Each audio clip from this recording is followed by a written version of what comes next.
Today, I'm going to take the motor and transmission out of this. I am heaven sent to take the transmission and engine out of this car.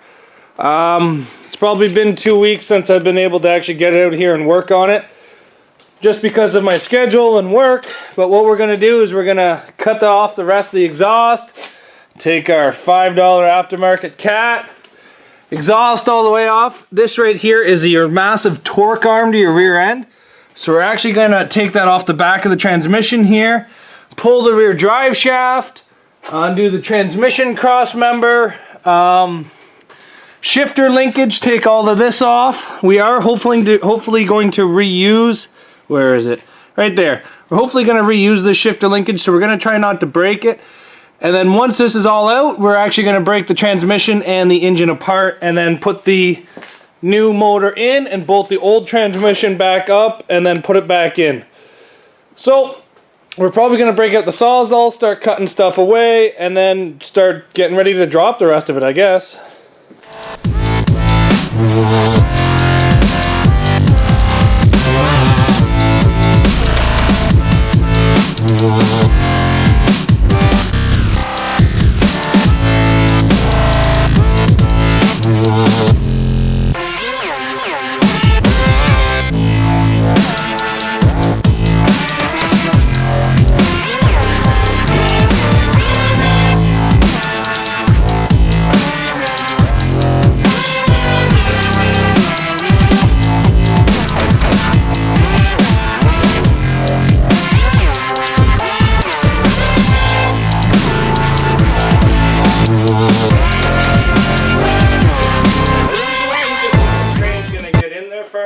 I think I have to pull the front bumper off for it to get in far enough to actually reach the motor. I believe I had to do this on the last Firebird as well, but not really sure. The engine crane's maxed out to about as far as it can go, and it's still about 6 inches too short. So I could do like an off-camber pull, but realistically the bumper's got to come off anyways, so let's just take the bumper off. We've cut off the bumper, so now the engine crane can get in more. So come on, Matt, bring that engine crane in. Push it in. Okay, pump it a bit. Keep going, keep going, keep going. Okay, hold that, push it in. Push the whole crane in. Okay, hold that. Okay, so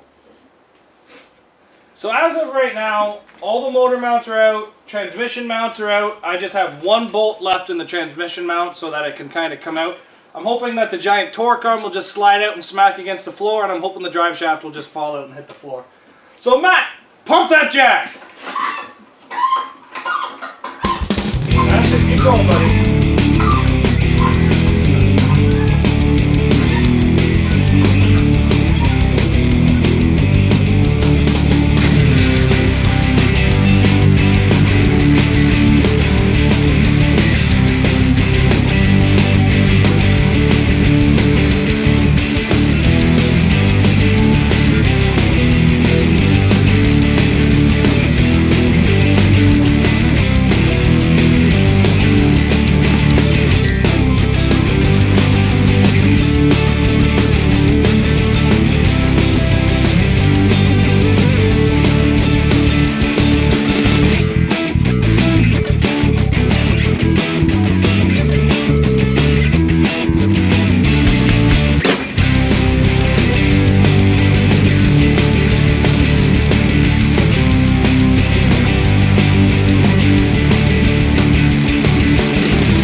The motor out.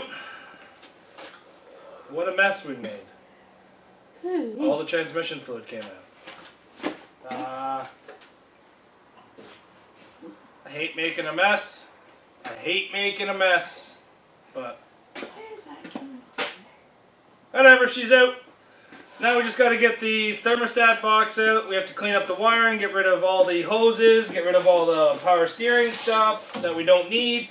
get rid of all the fuel lines, keep the brake lines. We're basically just trying to make it so there's less stuff in our way when we go to put this motor back in. So let's get it down to the ground and start cleaning out this spot here, I guess. Okay, Matt, bring her out. That's a heavy one. So like I said, what we're going to do now is we're going to remove all that. We're going to remove all the stuff that we don't need here. We're going to keep the power steering, lose the fuel lines, lose the coolant lines, push the heater core through the wall, get rid of all this vacuum lines that we don't really need. Any of this wiring that we don't need, we're going to get rid of. Basically just pretty up this engine bay. We might clean it up a bit. Who knows? We'll see.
Down.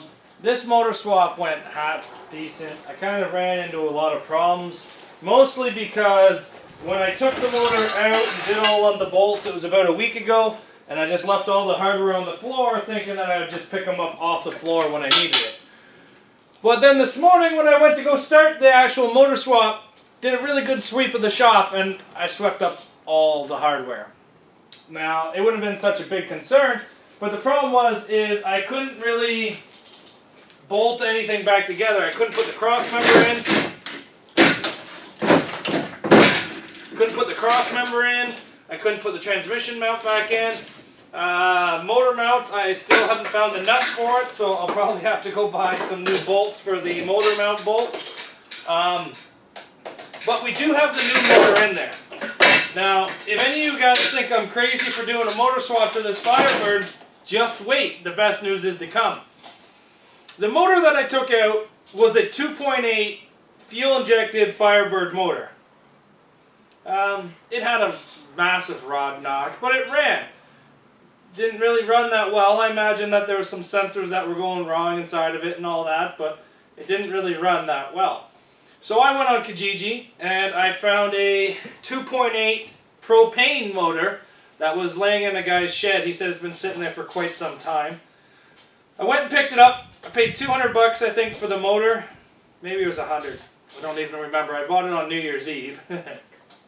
But, so we bought the motor. He couldn't prove to me that it ran because it was sitting in the shed for the last 2 years. So I basically took out a running motor, not the best running motor, and I put in a motor that I have no idea if it runs. But it is a carb-rated, a factory carb-rated 2.8.